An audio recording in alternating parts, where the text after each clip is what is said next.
Good morning, students. Today we are going to start with chapter number 6, Mughal Empire, Golden Age and Downfall. Jallu family went on a tour to Delhi. Palak gave the album of snaps taken during the tour to her class teacher. He showed it to the students. One question was written under each picture. Looking at one of the pictures, students asked the teacher a question. Why is this lady in the picture pulling the chain of the bell? The teacher answered that this picture gives a glimpse of the system of justice during Jahangir's period. We will get information about different Mughal rulers today. Now you can see the picture here on the page number 49. It is given Jahangir's love for justice. In this you can see that a lady, she is ringing up the bell. So the students were asking about the picture. After the death of Akbar, the most powerful and influential ruler of the Mughal dynasty, Jahangir, ascended the throne of Delhi. The Mughal kingdom was extended far and wide during his period. There was peace in the state. After him, during Shah Jahan's reign, many monuments were built. Many of these were world famous monuments of unparalleled magnificence. During his reign, the Mughal dynasty was stabilized. Later on, during Aurangzeb's rule, the empire extended, but it led to the fall of the empire too. So, here we will study that after the death of Akbar, what happened during Shah Jahan's period.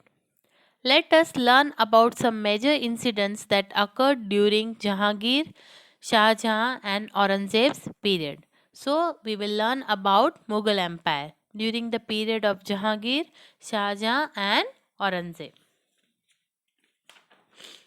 First is Jahangir from the year 1605 to 1627.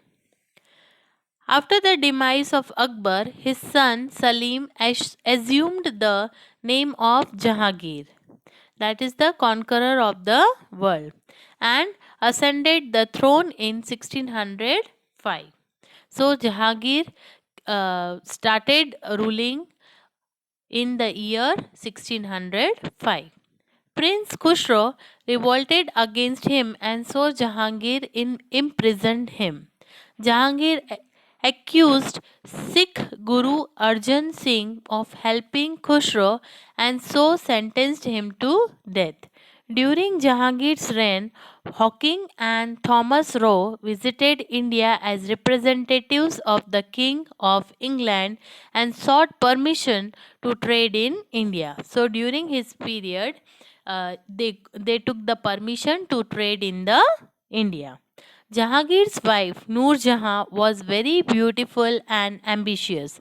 Most of the administrative work of the empire was handled by her.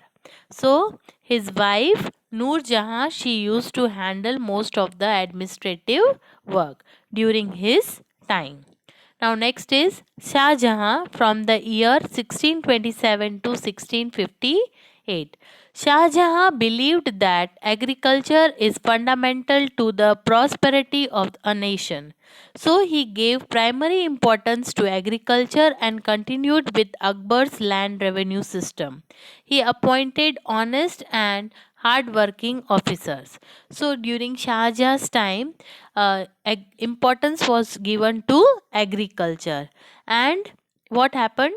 That land revenue system, which was started by Akbar, it was continued. Shah Jahan established a new city near Delhi and named it Shah Jahanabad. He constructed many grand buildings there. In comparison to others, the Mughal Empire's income and revenue was more during Shah Jahan's reign.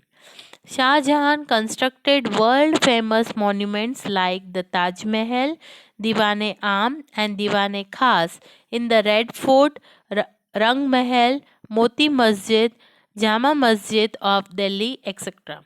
So during his time, these important monuments of our country were built. Now next is Aurangzeb from the year 1658 to 1707. Aurangzeb's memory was extraordinarily sharp. He was well versed in the Arabic and Persian languages and had studied the Quran Sharif in detail. So he studied Quran Sharif in detail. He had a knowledge of Quran Sharif. Aurangzeb disliked art, music, and painting.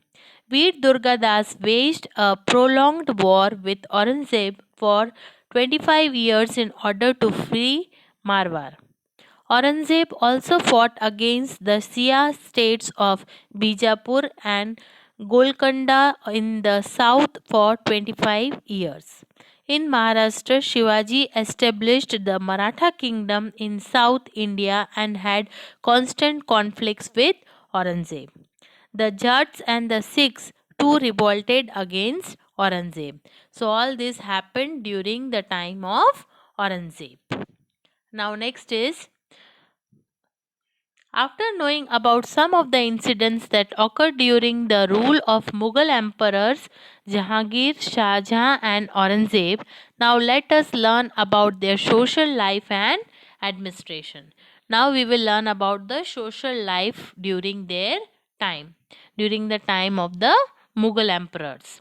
Society was based on the feudal system during the Mughal era. The king and his courtiers led a life of pleasure and luxury. The emperors and amirs were fond of expensive clothes and jewelry. So, this is the social life of Mughalers. Now, feudal means it's a type of social and political system in which landholders provide land to tenants in exchange of their service. Abul Fazl had written that about 1000 expensive garments used to be made for the emperor every year. During this time, Gujarati traders conducted business on a large scale and large volume of goods were imported and exported from the ports of Gujarat. So import and export of goods were also done during this time. Festivals were celebrated with a lot of pomp and grandeur. During Jahangir's reign, Dashera was celebrated in a grand manner. Foreigners did not have the right to take away wealth from India. Now, the meaning of grandeur means impressive, especially in appearance. Next is economic condition. First, we have learnt about the social life. How was their life? Okay. Now, economic condition of the Mughlars. We can know about the economic condition prevalent during the Mughal era from Abul Fazl's book. At that time, 55.5 ratal was equal to 1 man. That is the old unit of weight. Shawls from Lahore, dhuris from Fatehpur Sikri, cotton cloth from Gujarat, and Dhaka's muslin were very famous and popular products. Now, dhuris means it's a heavy cotton rug, okay, which was used uh, during winters and all. Goods were exported and imported from Khambat, Surat, Bharuch, and many ports of Bengal. Villages were self reliant at that time. Villagers themselves produced most of the goods that they required. So they were self dependent, and many products they used to produce themselves only. Now, next is art and literature of the Mughal period. Now, we will learn about art and literature. The Mughal rulers were very fond of palaces, grand palaces. Hindu style of architectural decoration merged with Islamic style of constructing palaces and domes. Shah Jahan built many renowned monuments and is known as the constructor of palaces. So Shah Jahan built many monuments during that time. He also patronized many artists and so encouraged art. The Rajput rulers were very fond of paintings and so patronized the art of painting. Jahangir too was fond of collecting paintings. So during that time, uh, art and literature was very famous, and the Rajput rulers were very fond of paintings also. The Mughal era is considered to be a peaceful period on the whole. It was a favorable time for the development of literature, and Sanskrit books were translated. Historical volumes were written and Hindi literature received patronage. The dohas of Kabir and Rahim and Sakhi became famous. Rak- Ras Khan, a disciple of Vaishnav, Acharya Vithalnath ji composed Hindi poetry. So all these books were also written. Many foreign travelers came to India during this period.